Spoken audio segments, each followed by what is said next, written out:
Bonjour, je fais juste une petite parenthèse avant la vidéo, juste pour vous annoncer que le week-end du 11 juin, j'organise le 3e week-end gratuit de rencontres au camping La Croisée des Chemins à Cerisy-la-Forêt, comme à chaque fois. Et donc le samedi 10 juin, les premiers arrivants vont arriver au camping. Et si vous souhaitez y passer la nuit, n'hésitez pas à réserver votre nuit sur le site du camping. La Croisée des Chemins. Ceci dit, la vraie journée aura lieu le dimanche 11 juin et on aura des activités dont une conférence sur l'usage pratique des CB. Et cette conférence sera donnée par notre chef technicien radio qui va cette année mettre en place le système de communication du royaume. Ensuite, je vous donnerai évidemment des nouvelles du réseau plus en détail, réseau qui est en plein boom. Donc venez nombreux, le réseau est en pleine construction, c'est passionnant et je vous y attends.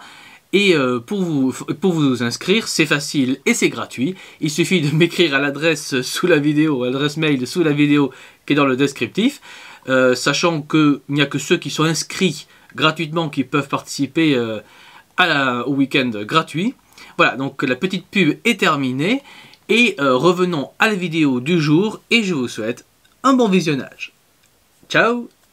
Bonjour à toutes et à tous, bienvenue dans ma seconde base autonome durable. Je suis Stéphane Vivaliste et pour celles et ceux qui sont nouveaux sur cette chaîne d'autonomie et de survie, n'oubliez pas de vous abonner et de laisser un pouce bleu et d'avance, je vous en remercie.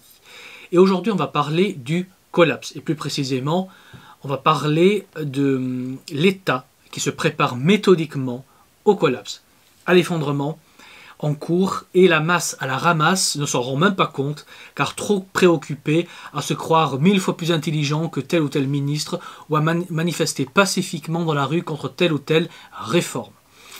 Bref, la masse est trop occupée à tourner en rond dans sa roue de hamster, malheureusement, pour voir que l'État se prépare au collapse.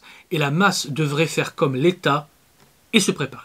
Alors vous allez me dire, mais sur quoi je me base pour dire que l'État se prépare au collapse? Eh bien, il y a plusieurs éléments qui sont évidents pour quelqu'un qui se prépare depuis plus de 12 ans maintenant. On reconnaît la méthodologie et ce que je vais dire maintenant est parfaitement vérifiable. Donc faites vos recherches par vous-même et ne me demandez pas des sources et des liens. Vous devez savoir faire par vous-même le travail. Comme je le dis souvent, on est passé du monde du citoyen consommateur à qui on donne tout clé en main, au monde du citoyen producteur qui lui se prend en main. Bref, pour revenir vers la préparation de l'État, dites-vous que la première priorité de l'État lors du collapse va être de se maintenir le plus longtemps possible pour créer ce qu'on appelle une continuité de gouvernement. Donc quand les émeutes vont commencer, qui vont provoquer le stade final de l'effondrement, l'État devra de son point de vue répondre et pour cela il a plusieurs outils.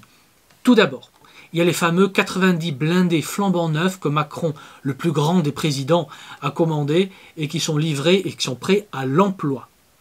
Je vous rappelle, les 90 blindés Centaure avec des canons mitrailleurs montés sur le toit. Bref, alors dans le contexte actuel, mettre en activité des blindés du combat urbain, car ce sont des blindés pour combat urbain, est très excessif. Mais pour le collapse, ces blindés seront absolument vitaux, car surtout à Paris, l'État devra affronter les factions mafieuses et islamiques qui sont armées, qui ont des armes lourdes, dont certains viennent d'Ukraine. Donc, premièrement, on voit la préparation de l'État dans l'achat de matériel spécifiquement conçu pour du combat urbain à haute intensité ou de fortes révolutions très violentes. Deuxièmement, quand ça va péter, pour essayer de garder le contrôle de la situation, l'État va confiner les gens. C'est ce qu'on appelle un couvre-feu ou une loi martiale.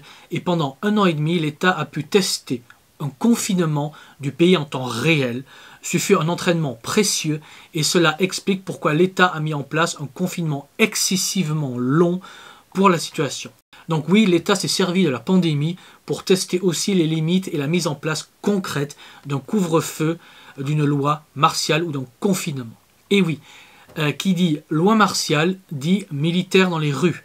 Et vous remarquerez, surtout à Paris, qu'on a l'habitude maintenant de voir des militaires armés dans les rues, dans les gares, et j'en passe. En fait, depuis 2015, avec l'opération Sentinelle, donc des forces armées sont présentes H24 dans les rues de la capitale. Ensuite, pour limiter l'opposition armée et violente, l'État a procédé récemment à une collecte d'armes illégale ou non déclarée. Et en début 2022, il y a eu des lois pour renforcer la surveillance des survivalistes et d'autres détenteurs d'armes. J'en avais fait des vidéos sur le sujet. Donc l'État est en train de désarmer le peuple tout en s'armant lui-même. Et ce n'est pas pour rien que tout d'un coup, c'est maintenant et pas avant qu'on a des opérations de collecte d'armes, mais passons. Après, l'effondrement n'est pas un phénomène franco-français. Donc l'Union européenne se prépare aussi à l'accélération du plan pour la mise en place de l'euro numérique. Et oui, il y a quelques mois, Christine Lagarde, présidente de la BCE, avait annoncé que l'euro numérique serait pour 2027. Et depuis peu, à un forum des banques centrales, Christine Lagarde a annoncé que l'euro numérique serait implanté au plus tard en 2024. Ce n'est pas mon avis, c'est ce que a déclaré Christine Lagarde. Ce sont ses mots à elle, ce ne sont pas mes mots. Moi, je ne fais que la citer. Donc, on peut se poser la question, pourquoi cette accélération de leur agenda? On pourrait croire qu'ils sentent que le stade final de l'effondrement est bien plus proche qu'on ne le croit. Et donc, ils veulent tester en temps réel le rationnement et le contrôle total sur les finances du peuple, car en contrôlant l'approvisionnement alimentaire en essence et en argent, vous contrôlez complètement les cigales non préparées qui se moquent des survivalistes en ligne. Bref, après la préparation de l'État ne s'arrête pas là. Il ne s'arrête pas en si bon chemin. L'État a pu tester en temps réel l'impact social d'annonces de délestage.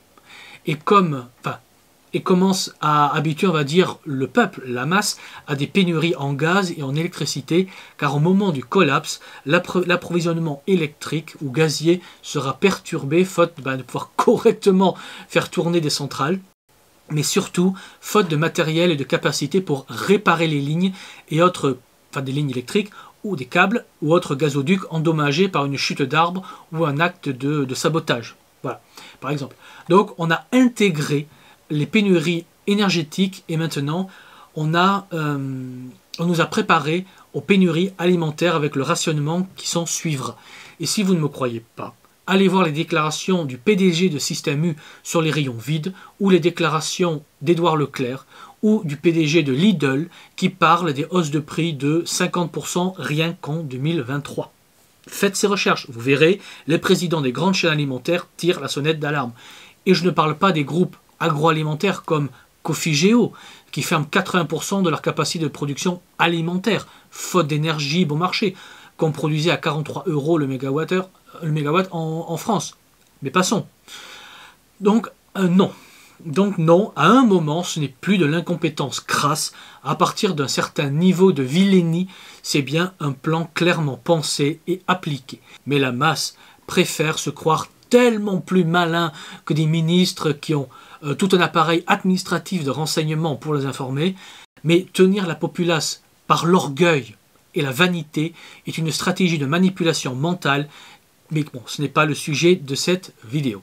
Bref, et si vous avez encore des doutes, allez voir où en est l'état sanitaire et vous verrez qu'il est encore possible de confiner le pays, car jusqu'au 31 mars 2023, à travers le certificat sanitaire de voyage, qui est toujours en cours, au moment où je fais cette vidéo, eh bien l'État peut se servir de ça pour recréer un immense confinement.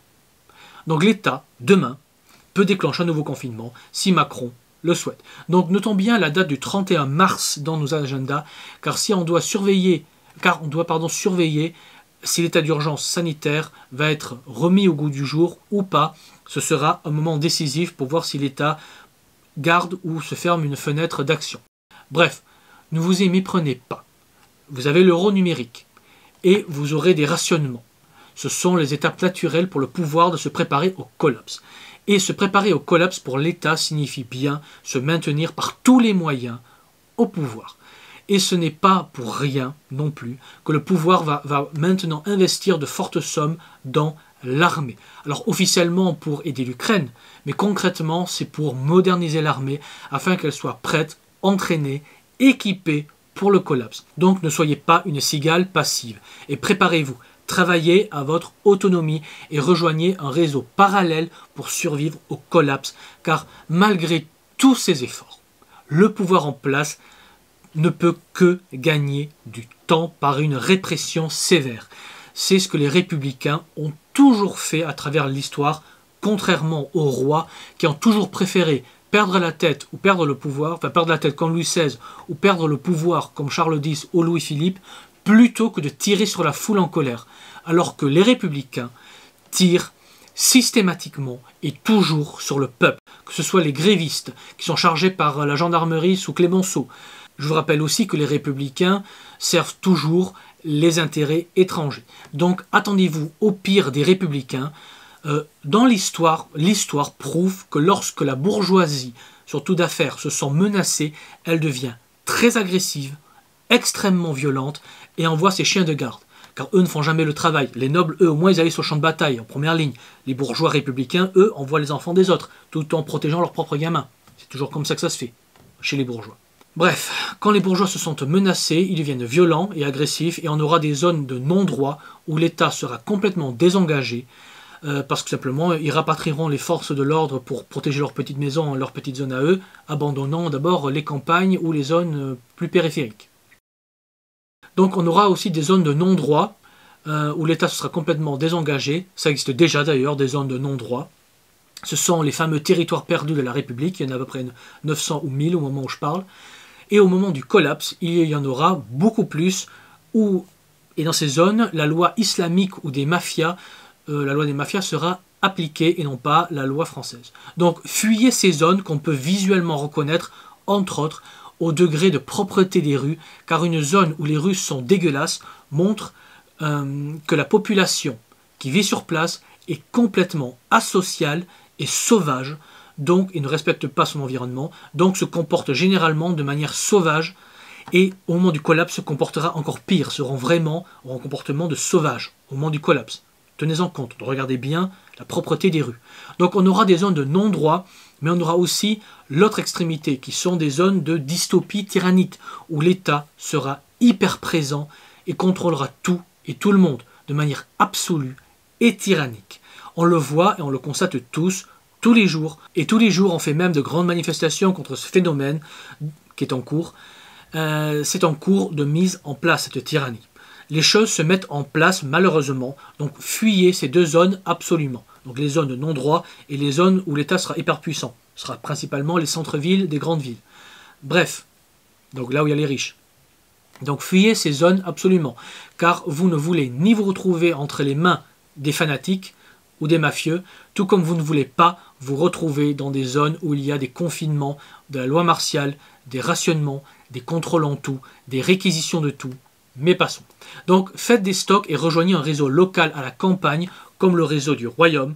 Nous, on n'est ni dans les zones de mafia ou islamique, on est trop à la campagne pour être dans une zone de contrôle étatique massif, et nous on se regroupe, on s'organise. Encore début février, il y a eu des réunions dans le département 44, donc la Loire-Atlantique, où un travail de réseautage, de socialisation et d'organisation a été fait. On a même de plus en plus de référents dans des départements. Donc depuis peu, on a une référente dans la Loire-et-Cher. On cherche encore un ou une référent pour la Sarthe, pour les Côtes-d'Armor, le Morbihan. Donc si vous êtes sur place et que vous voulez rejoindre les équipes, envoyez-moi un mail que vous trouverez sous la vidéo, dans le descriptif. Voilà, donc nous rejoindre. Sinon, se fait via ma page Patreon, le lien est sous la vidéo, dans le descriptif. Voilà. Et sur ces belles paroles, il ne me reste plus qu'à vous dire, comme toujours, n'oubliez pas qu'un homme averti en vaut 2, mais qu'un homme préparé en vaut 4. Donc préparez-vous, anticipez, et je vous dis à la prochaine fois. Allez, ciao!